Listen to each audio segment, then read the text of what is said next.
అందరికీ నమస్కారం. అనంత శ్రీరామ్ అనబడిన ఒక సినీ సాంగ్స్ రైటరు హిందూ అనే పదానికి అర్థం చెప్తున్నాడు ఒక ఇంటర్వ్యూలో. ఏం చెప్తున్నాడో ఒకసారి విందాం రండి. హిందువు అనేది ఒక మతమా కాదా, వారు ఏం చెప్తున్నారు అనే ఒక విషయం విందాం. ఈ మధ్య ఆయన బజరంగ్ దళ్ ఆంధ్రప్రదేశ్లో ఏర్పాటు చేసినటువంటి మీటింగ్లో చాలా గట్టిగానే ఆయన మాట్లాడాడు, వ్యతిరేకించాడు.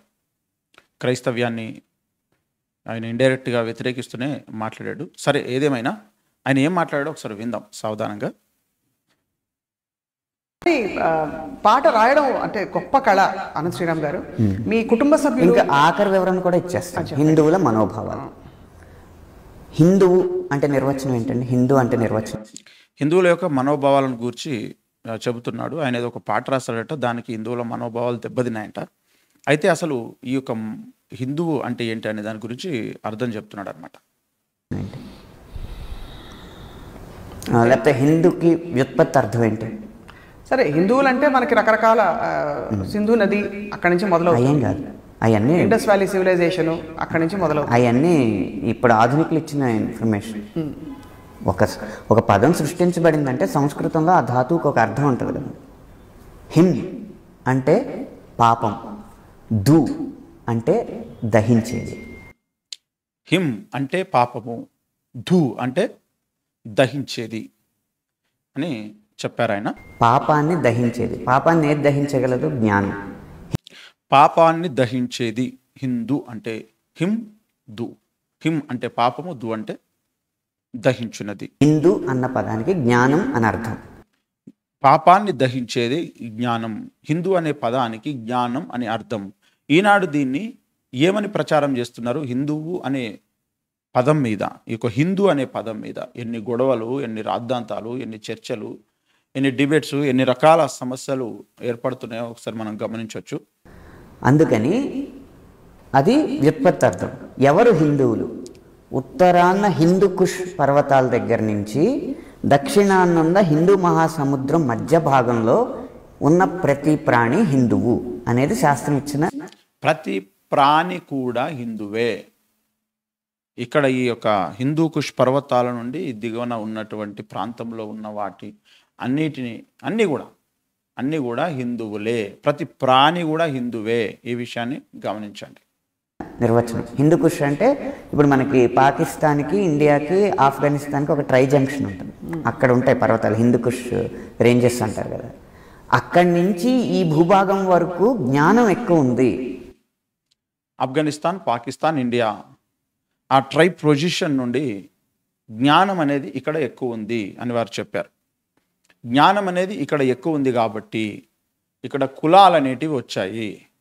ఇక్కడ జ్ఞానం అనేది ఎక్కువ ఉంది కనుక మతాలు కొట్టుకు చస్తాయి. ఇక్కడ జ్ఞానం అనేది ఎక్కువ ఉన్నది కనుక ఇక్కడ ఇప్పటి వరకు ఒక విమానాన్ని కానీ, ఒక మొబైల్ని కానీ, ఒక టెక్నాలజీని కానీ ఏది సృష్టించలేదు అని చెప్పుకోవాలా?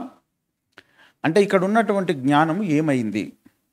ఓకే, ఇక్కడ చాలా జ్ఞానవంతమైనటువంటి స్థలము, ప్రదేశం అని మనం చెప్పుకుంటే ఆ పదానికి అర్థముగా మన దేశాన్ని మనం గౌరవించుదాం. మన దేశంలో గొప్ప సంస్కృతి ఉంది, దీన్నంతా మనము గమనించుదాం, గౌరవించుదాం. కానీ మరి జ్ఞానమంతా ఇక్కడ ఉన్నప్పుడు పాపాన్ని దహించి వేసే జ్ఞానము ఇక్కడ ఉంది అని చెప్పుకుంటే మంచిది, సంతోషం. అప్పుడు వేద వాంగ్మయములో ఉన్నటువంటి పురాణ ఇతిహాసాలలో ఉన్నటువంటి విషయాలను ఛాయలుగా ఎంచి నిజదేవుడైనటువంటి ఆ దేవుడు, ఆ పరమేశ్వరుడు, ఆ జగన్నాథుడు ఎవరు అనేటువంటి విషయాన్ని పరిశీలించి తెలుసుకొని సత్యాన్ని గ్రహించి ఆ పరమాత్మని చేరుకునేటువంటి ఒక మార్గం విషయంలో ఈ జ్ఞానం పనికొస్తుందా, లేదా మిగతా టెక్నాలజీ విషయంలో కూడా పనికొస్తుందా? మరి ఈనాడు ఎన్నో రకాల మరి పరికరాలు కావచ్చు, టెక్నాలజీ కావచ్చు, రకరకాల మరి చదువులు కూడా కావచ్చు, విజ్ఞానం కూడా కావచ్చు, అవన్నీ కూడా విదేశాలలో అందరూ చదువుకుంటూ వస్తున్నారు కదా. భారతదేశానికి వచ్చేవారు అంటే ఇక్కడ నుంచి వెళ్తున్నారు, చదువుకొని మళ్ళీ ఇక్కడికే వస్తున్నారు కదా. మరి ఇక్కడనే గొప్ప జ్ఞానం ఉన్నప్పుడు దాన్ని మనం యాక్సెప్ట్ చేద్దాం. మరి ఎందుకు అందరూ విదేశాలకు వెళ్తున్నారు? అక్కడి కరెన్సీ గొప్పగా కనబడుతుంది మన దేశం కంటే. మన దేశ కరెన్సీ కంటే కూడా అక్కడి కరెన్సీ పెద్దది, ఎక్కువ విలువైంది. మరి అందరు ఇక్కడ నుంచి చదువుకోవడానికి అక్కడికి వెళ్తున్నారు, అక్కడి నుంచి ఎవరు ఇక్కడికి చదువుకోవడానికి రావడం లేదు. మరి ఎందుకో ఈ విషయాన్ని కూడా ఒకసారి మనం గమనించాలి. వచ్చే టెక్నాలజీ అంతా కూడా అక్కడి నుంచి ఇక్కడికి మనకు వస్తూ ఉంది. ఎందుకో ఈ విషయాన్ని కూడా మనం ఒకసారి ఆలోచించాల్సిన అవసరం ఉంది. అందుకని ఈ భూమిలో పుట్టిన ప్రతి ప్రాణి జ్ఞానవంతమై ఉంటుంది. అందుకే పావును కూడా ఇక్కడున్న ఈ భూమిలో పుట్టినటువంటి ప్రతిదీ కూడా జ్ఞానవంతంగా ఉంటే మరి వేరే దేశాలలో ఇజ్రాయెల్, అమెరికా లాంటి దేశాలలో ఎందుకు అక్కడ అన్ని వాళ్ళు కనుగొంటున్నారు? అక్కడ జ్ఞానం ఉందా లేదా? ఉంటే ఆ జ్ఞానం ఎక్కడి నుంచి వచ్చింది? ఈ విషయాన్ని ఒకసారి మనం ఆలోచించాల్సినటువంటి అవసరం ఉంది. నేనైతే ఏమనుకుంటున్నానంటే సర్వ ప్రపంచాన్ని సృష్టించినటువంటి సృష్టికర్త ఆయననే జ్ఞానమై ఉన్నాడు. సామెతల గ్రంథం 8వ అధ్యాయం 1వ వచనం నుంచి చదివితే ఆ విషయం తెలుస్తుంది. అంతేకాకుండా ఆయననే నీతి సూర్యుడిగా కనిపిస్తాడు యేసుక్రీస్తు ప్రభువుల వారు పరిశుద్ధ బైబిల్ గ్రంథంలో పాత నిబంధనలో. ఆయననే వెలుగు ఇస్తాడు, ఆయననే వెలుగు అని చెప్పుకున్నాడు. అయితే అందరికీ ఆయనను వెతికేటువంటి వారికి, ఈ యొక్క విజ్ఞానాన్ని చదవాలనే తృష్ణ కలిగినటువంటి వారికి విజ్ఞాన సర్వసంపదలు ఆయన యందు గుప్తంలో ఉన్నాయి. దేవుడు ఎవరైతే ఆయనను అడుగుతారో వారికి ఇస్తాడు అని నేను నమ్ముతున్నాను. మరి విదేశాల్లో ఉన్నటువంటి వారికి జ్ఞానం లేదని చెప్పుకోవాలా? అక్కడనే అన్ని వాళ్ళు కనుగొంటూ వాటినే మనం ఇక్కడ వాడుతూ ఇక్కడనే జ్ఞానం ఉన్నదని చెప్పుకుంటే మరి ఇక్కడ ఉన్నటువంటి జ్ఞానం ఎలాంటి జ్ఞానం, ఏమి జ్ఞానం, అది కూడా చెప్తే బాగుండేది. మరి ఎందుకో ఈ విషయంలో స్పష్టంగా వారు అడిగే వాళ్ళు అడిగారు, చెప్పేవాళ్ళు చెప్పరు. మరి వినేటువంటి వాళ్ళకి మాత్రము అనేక సంశయాలు అలాగే ఉండిపోతాయి. ఇక అందరితో పాటు ముందుకు వెళ్ళిపోదాం, మనకి ఎందుకు వచ్చిందిలే అన్నట్టుగా ఉంటుంది వ్యవహారం. దేవుడి భుజం మీద వేసి మనం కొలుస్తాం. అంటే ఇక్కడ పుట్టిన మామూలు వానపాము దగ్గర నుంచి ఐరావతం అంత ఏనుగు వరకు అన్ని జంతువులు కూడా హిందూ జంతువులే. జంతువులన్నీ హిందూ జంతువులే, ఇక్కడ ఉన్నాయన్నీ కూడా హిందూ జంతువులే. అంటే పాపాన్ని హరించి వేసే జ్ఞానము కలిగినటువంటి జంతువులు, జ్ఞానము కలిగినటువంటి వారు ఇక్కడ ఉన్నారు అనేది కదా వారు చెప్తున్నటువంటి సందేశం. పుట్టిన అందరూ కూడా హిందూ. బట్ అన్య మతస్థులు ఇతర ధర్మాలు అన్య మతం వచ్చాక హిందూని మతం చేశారు, హిందూ అన్న పదాన్ని. బట్ మీరు జాగ్రఫికల్ గా చెప్తున్నారు. ఆ జాగ్రఫీయే హిందూ ఇచ్చింది. తర్వాత వీళ్ళు తీసుకున్న డెఫినేషన్ తప్పు. ఎందుకు సుప్రీంకోర్టు జడ్జిమెంటే ఉంది, హిందూ అనేది మతం కాదు ఒక జీవన విధానాన్ని. సుప్రీంకోర్టు ఇచ్చినటువంటి జడ్జిమెంటు హిందూ అనేది ఒక జీవన విధానము, అది ఒక మతము కాదు. ఈనాడు మతం మీద దాడి జరుగుతుంది, మత మార్పిడులు జరుగుతున్నాయి అని చెప్పేటువంటి వాళ్ళందరూ కూడా అబద్ధాలే చెబుతున్నారు కదా. ఈనాడు మత మార్పిడి జరుగుతుంది, హిందూ మతం మీద దాడి జరుగుతుంది అంటే హిందూ అనేది అది మతమే కాదు అని సుప్రీంకోర్టు జడ్జిమెంట్ ఇచ్చిందని అది అందరూ ఈనాడు నమ్ముతున్నారు. సినిమా రైటర్స్ మొదలుకొని స్వామీజీల వరకు అందరూ కూడా. మళ్ళీ మత మార్పిడి జరుగుతుందంటారు, మతం అనేదే లేదు కదా. మరి ఈ విషయంలో ఎందుకు ఆలోచించడం లేదు?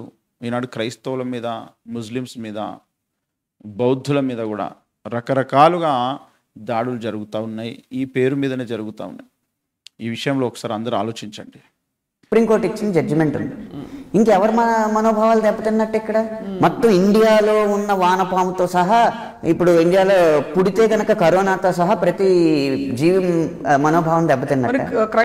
అంటే కరోనా కూడా హిందువే అనేది వీరు చెప్తున్నది. ఏంటంటే కరోనా అనేది ఇక్కడ పుడితే తర్వాత పుడితే అది కూడా హిందువే అవుతుంది. అంటే దాని యొక్క మనోభావం కూడా దెబ్బతిన్నదా? ఇక్కడున్న జీవల రాసుల యొక్క మనోభావాలు కూడా దెబ్బతిన్నాయా? కాబట్టి ఎలా చెబుతారు మనోభావాలు దెబ్బతిన్నాయి అంటున్నారు? ఈనాడు సువార్త ప్రకటిస్తుంటే చాలామంది మనోభావాలు దెబ్బతింటున్నాయి. మరి వాళ్ళ మనోభావాలు ఎట్లా దెబ్బతింటున్నాయో ఇక్కడున్న జీవరాశుల మనోభావాలు కూడా దెబ్బతినాలి కదా. ఎందుకు అంటే ఇక్కడ మరి అన్ని జీవరాశులు కూడా హిందువులే అని ఆయన చెబుతున్నాడు. ఈ విషయాన్ని ఒకసారి తెలివైన వారు, జ్ఞానవంతులు, ఆలోచన పరులు ఆలోచిస్తారని కోరుకుంటా. క్రైస్తవులు, ముస్లింలు వీళ్ళందరూ మరి హిందువుల కిందకు వస్తారంట. అంటే ఈ నిర్వచనం ప్రకారం ఇక్కడ జీవించే వాళ్ళు అది హిందువులు, అంతేగాని వీళ్ళు ఆచరించేది సనాతన ధర్మం కాకపోవచ్చు. ఇక్కడ ఆచరించే ధర్మం సనాతన ధర్మం, అంతేగాని హిందూ మతం కాదు. ఒక్కొక్క చోట ఇక్కడ ఆచరిస్తుంది హిందూ ధర్మం అంతే, హిందూ మతము కాదు ఇది. ఈ విషయాన్ని మరొకసారి అందరూ కూడా అర్థం చేసుకోండి. కొంతమంది కావాలని రాజకీయ లబ్ధి కొరకు ప్రజలను రెచ్చగొట్టి మీరు హిందువులురా, మనం హిందువులం, మనం హిందూ ధర్మాన్ని, హిందూ మతాన్ని కాపాడుకోవాలరా, హిందూ ధర్మాన్ని కాపాడుకోవాలరా అంటూ మతాన్ని ధర్మాన్ని మతమని, మతాన్ని ధర్మమని ఇట్లా మసిబూసి మారేడుగా చేసి ప్రజలను మభ్యపెట్టి ఆగం చేసి ఓట్లు వేయించుకుంటున్నారు. తర్వాత ప్రజలను ఎటు కాకుండా కల్లోల పరిస్థితుల్లోనికి గురి చేస్తున్నారు. ఈ విషయాన్ని ఒకసారి గమనించాలి. ప్రజాస్వామ్యాన్ని అంగీకరించండి, కానీ భాష ఏం చెప్తుంది, శాస్త్రం ఏం చెప్తుంది అన్నదాన్ని బట్టే తీసుకోవాలి. కానీ మతపరంగా హిందూ అన్న పదాన్ని తీసుకోకూడదు. తీసుకుంటే మన అందరి అవివేకం, 100 కోట్ల మంది అవివేకం అవుతుంది. హిందువు అని ఒకవేళ అందరం మనం హిందువులము అని కనుక తీసుకుంటే అది 100 కోట్ల మంది అవివేకం అవుతుంది అని వారు చెప్పారు. అనంత శ్రీరామ్ గారు చాలా మంచి మాట చెప్పారు. అందరి యొక్క అవివేకం అవుతుంది అది. మరి అవివేకులు అవుతారో వివేకవంతులుగా ఉంటారో ఎవరికి వారే ఒకసారి నిర్ణయించుకోండి. ఎందుకంటే ఇడుము అంటే పాము కోపం, పట్టం అంటే కప్ప కోపం అన్నట్టు ఎవరినేమన్నా వారికి చిరెత్తుకుపోతుంది. కానీ ఒకసారి మీరు మనసు పెట్టి ఆలోచించాలి, ఇంగితాన్ని ఉపయోగించాలని కోరుకుంటున్నా. ఆ లెక్కను చూసుకుంటే ఆ పాటకి వచ్చిన లైక్లు డిస్లైక్లు చూడండి. ఇప్పటికి డిస్లైక్లు 10. ఆయన ఏదో పాట రాశాడంట, ఆ పాటల గురించి చెబుతూ ఈ సందర్భాన్ని గురించి మాట్లాడాడండి. కనుక ఈ విషయం మీకు ఏమర్థమైంది కింద కామెంట్ చేయండి. హిందువు అంటే అది మతమా, జీవన విధానమా? హిందువు అయితే ఎవరు హిందువులు ఇక్కడ? మరి ఆయన చెబుతున్న ప్రకారము వానపాముతో సహా కరోనా కనుక ఇక్కడికి వస్తే అది కూడా మరి కరోనాతో సహా అన్నీ కూడా హిందువు అయిపోతాయి అని ఆయన చెబుతున్న మాటలను మీరు అంగీకరిస్తారా? మతం వేరు, జీవన విధానం వేరు అని వారు చెప్పారు. మరి దీన్ని మీరేమర్థం చేసుకుంటున్నారు, మీరేమనుకుంటున్నారు? ఒకసారి ఆలోచన చేయండి. ఇక విషయము మీరే నిర్ణయించుకోవాలని కోరుకుంటున్నాను. అందరికీ నమస్కారం.